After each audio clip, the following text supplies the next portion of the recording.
భారతదేశమే కాదు ప్రపంచవ్యాప్తంగా కూడా గుర్తింపు తెచ్చుకుంటున్న శ్రీ స్వామినారాయణ గురుకులకు సంబంధించిన స్కూల్ ఈరోజు జడ్చర్లలో ర్యాలీ తీశారు.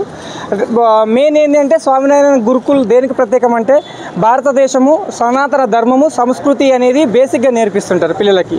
అంటే స్కూల్లో నేను చూసినంత వరకు కూడా పిల్లలకు దేశం అంటే ఏంది, అసలు భారతదేశ చరిత్ర ఏంది అనేది కూడా ఇప్పుడు ప్రైవేట్ స్కూల్లో ఎక్కడే చెప్పడం లేదు. కాబట్టి స్వామినారాయణ గురుకుల్ అంటేనే హిందుత్వానికి కేర్ ఆఫ్ అడ్రస్.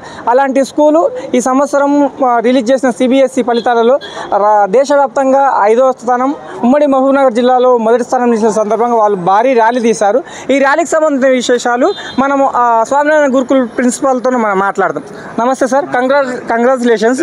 ఈ విజయాన్ని మీరు ఎలా సెలబ్రేట్ చేసుకుంటున్నారు? అయితే జడ్చర్ల వాసులకు మీరు ఏం చెప్పదలుచుకున్నారు? సో జడ్చర్లలో స్వామినారాయణ గురుకుల్ పాఠశాల స్థాపించిన 10 ఏళ్ళు దాటిపోయింది. సో స్వామినారాయణ గురుకుల్ విలువలు, దానితో పాటు విద్య అందించడం ముఖ్య ఉద్దేశంతో స్టార్ట్ చేశాము. విలువలు ప్రతి ఇయర్ నుంచి అందిస్తున్నాము. ఈ ఇయర్ ముఖ్యంగా 13వ తేదీ వెలువడినటువంటి 10th ఫలితాల్లో సిబిఎస్ఈలో 500 మార్కులు గాను 494 మార్కులు సాధించినటువంటి ఇషాంత్ భరద్వాజ్ సో 98.8%తో అద్భుతమైన విజయం సాధించడం.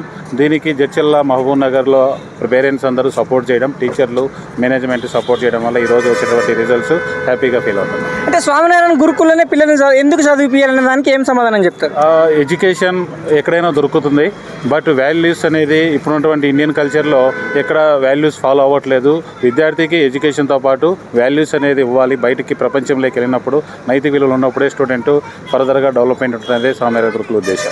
అంటే స్వామినారాయణ గురుకుల్లో ఏ విధమైన విలువలు నేర్పిస్తారు? అంటే రామాయణం, భగవద్గీత అది కూడా లేదా ప్రాక్టికల్ జీవితాన్ని కూడా చూపిస్తారా? సో స్వామినారాయణ గురుకుల్లో బ్రహ్మ విద్య, సద్విద్య ఉంటాయి. విద్య అనేది మోడర్న్ ఎడ్యుకేషన్ అన్ని స్కూల్స్లో ఉంటాయి. బ్రహ్మ విద్య, సద్విద్య అనేది మా దగ్గర ఉంటాయి.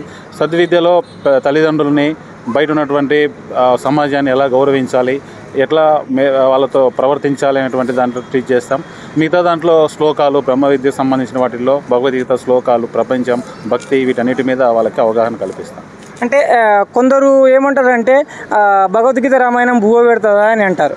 సో మీరు భగవద్గీత నేర్పుతామంటున్నారు. సో దీంట్లో విద్యార్థుల తల్లిదండ్రులు కానీ లేదంటే ఇక్కడ నుంచి పాస్ అవుట్ అయ్యి 10th ఇంటర్ వెళ్ళి ఉన్నత స్థితిలో ఉన్న విద్యార్థులు వాళ్ళ మనోగతం ఎలా ఉంటుంది? వాళ్ళు ఒక ఉన్నత స్థితికి చేరుకున్న వాళ్ళు మీ దగ్గరికి వస్తే? సో 1947 నుంచి మన దగ్గర ఎంతోమంది వేల స్టూడెంట్స్ మన దగ్గర నుంచి వెళ్ళిపోయారు. అప్పటి నుంచి ఉన్నటువంటి ప్రతి స్టూడెంట్ కూడా మన దగ్గర అల్యూమినీ ప్రోగ్రాంలో మనతో పాటు జాయిన్ అంటారు. ఎంతోమంది ఐఏఎస్లు, డాక్టర్లు, విదేశాల్లో చదువుకున్నటువంటి పిల్లలు ఉన్నారు. ఈరోజు కూడా వాళ్ళు వచ్చి స్వామీజీల దగ్గర, మేనేజ్మెంట్ దగ్గర వాళ్ళు అదే వాల్యూస్తో ఉన్నప్పుడు మనకు కలిగేటువంటి ఆనందం చాలా ఎక్కువగా ఉంటుంది. ఓకే, నీ పేరు?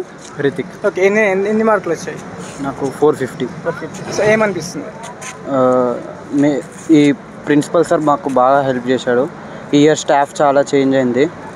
మేబీ మాది లక్కీ బ్యాచ్ అని అంటారు. సో ప్రిన్సిపల్ సార్ వల్లనే ఇదంతా. ఓకే, అంటే నీకు బయట చాలా ప్రైవేట్ స్కూల్ ఉన్నాయి, గవర్నమెంట్ స్కూల్ ఉన్నాయి కదా, ఆ స్కూల్కి ఈ స్కూల్కి నీకు తేడా ఏం కనిపించింది? సార్ చెప్పాడు కదా, అన్ని స్కూల్లో ఎడ్యుకేషన్ నేర్పిస్తారు, కానీ మా దగ్గర వాల్యూస్ అనేవి నేర్పిస్తారు. మేము హాస్టల్లో ఉండి ఎట్లా పెరగాలి, ఒక్కరే ఉండి ఎవరు లేనప్పుడు, ఎవరు సాయం చేయనప్పుడు మేమే ఎట్లా పెరగాలి, మాకు మేమే ఉన్నట్టు, అంటే మాకు మేము మోటివేషన్ ఇచ్చుకుంటాం. అలాగే స్వామీజీలు ఉన్నారు, వాళ్ళు మాకు ప్రతి క్షణం మోటివేషన్ ఇస్తూనే ఉంటారు, దేవుని గురించి చెప్తూ ఉంటారు. వాళ్ళ సరే, మా ప్రేక్షకుల కోసం ఒక శ్లోకం చెప్పగలుగుతావా? లేదన్నా నీకు వచ్చింది శ్లోక, భగవద్గీత శ్లోక, రామాయణం శ్లోక, లేదంటే మోటివేషన్కి సంబంధించిన ఏదైనా యదా యదా ధర్మస్య గ్లానిర్భవతి భారత అభ్యుత్థాన ధర్మస్య తదాత్మానం ఉపాసతే. ఓకే, దాని అర్థం చెప్తావా? దాని అర్థం దేవుడు మనతో ప్రతి క్షణం ఉంటూనే ఉంటాడు. మనం ఏదో ఉన్నాడో లేడో అని అనుకుంటాం, కానీ అని మనం చేసే ప్రతి పని చూస్తూనే ఉంటాడు. మనం చేసిన పనులకి మనం చనిపోయాక మన ఫలితం దొరుకుతుంది. ఓకే, ఇప్పుడు మనము స్కూల్ ఫస్ట్ వచ్చిన విద్యార్థితో, అలాగే మహబూబ్నగర్ జిల్లా, ఉమ్మడి మహబూబ్నగర్ జిల్లాకు ఫస్ట్ వచ్చిన जिला फर्स्ट है। हमारे जो 10th में स्टूडेंट्स हैं उनसे मेरा यही मैसेज है कि अपने टीचर्स को हमेशा रिस्पेक्ट दें और हमेशा अपने टीचर्स की बात मानिए। बाकी को जो भी हो, हर कोई अभी आज का टाइम ऐसा है कि सभी आपको मिसगाइड करना चाहते हैं, पर टीचर्स ही ऐसे लोग हैं जिन पर आप ट्रस्ट कर सकते हैं अपने पेरेंट्स के बाद। अगर पेरेंट्स आपको घर में आपकी केयर करते हैं तो टीचर्स स्कूल में आपकी केयर करते हैं। मैंने पर्सनली एक्सपीरियंस किया है। मेरे मार्क्स हमेशा से बहुत अच्छे नहीं थे, पर मेरे टीचर्स ने हमेशा मुझे सपोर्ट किया। उन्होंने कभी भी मुझे मना नहीं किया। मैं देखता था जब भी मैं उनके पास किसी डाउट के साथ जाता हूँ, वो अलग से टाइम निकालते, बोलते इस टाइम पे आ जाना, हम तुम्हें बता देंगे। ओके, अभी इंटरमीडिएट में कौन सा सब्जेक्ट पढ़ना चाहते हैं आप? साइंस किस चीज़ के लिए? इंजीनियरिंग के लिए। ओके, इंजीनियरिंग मतलब अभी आर्टिफिशियल इंटेलिजेंस ट्रेंडिंग में है। आपका टारगेट क्या है, अगर आपका गोल क्या है?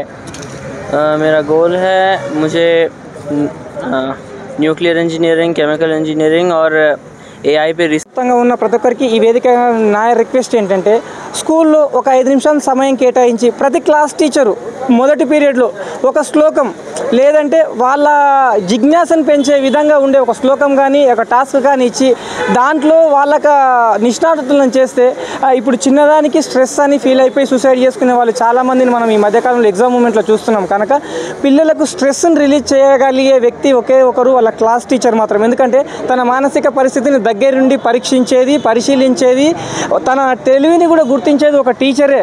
ఆ టీచరు దగ్గర ఎంత ఉన్నతంగా చదువు నేర్చుకుంటాడో వాళ్ళ భవిష్యత్తు కూడా అంత మంచిగా ఉంటుంది. కనుక ఇప్పటి నుంచి అయినా భారతదేశ వ్యాప్తంగా ప్రతి స్కూల్లో ప్రతి ఒక్క క్లాస్ టీచర్ అన్న, స్కూల్ మొత్తంలో ఉన్న ఒక్క క్లాస్ టీచర్ అన్న కనీసం ఒక్క భగవద్గీత శ్లోకమో రామాయణం శ్లోకమో చెప్పి వాళ్ళ మానసికంగా ఎదిగేందుకు దృఢంగా ఉండడానికి కృషి చేస్తారని కోరుకుంటున్నాను. ఎందుకు ఇదే విషయం సుందర్ పిచాయ్ కూడా చెప్పారు. నాకు బాగా బాధగా వచ్చినప్పుడు, బాగా స్ట్రెస్ వచ్చినప్పుడు నేను హనుమాన్ చాలీసా చదువుతాను, భగవద్గీత చదువుతాను అన్నారు. ప్రపంచవ్యాప్తంగా ఎవ్వరు ఏది కనిపెట్టినా కూడా ఆది మూలమైన జీరోని కనిపెట్టింది భారతదేశమే. ప్రపంచం అంతా ఇప్పుడు జీరో బేస్ చేసుకుని నడుస్తుంది. దాన్ని కూడా మన పురాణాల నుంచే తస్కరించిన విషయం చరిత్రలో కనుమరుగైపోయింది. కనుక భావి భారతదేశ పౌరులకు భారతదేశ సనాతన ధర్మాన్ని అందిస్తున్న స్వామినారాయణ గురుకుల్ ఇంటర్నేషనల్ స్కూలు ఆ విద్యార్థులు మరిన్ని విజయాలు సాధించాలని కోరుకుంటున్నాను. కెమెరా జై శ్రీరామ్.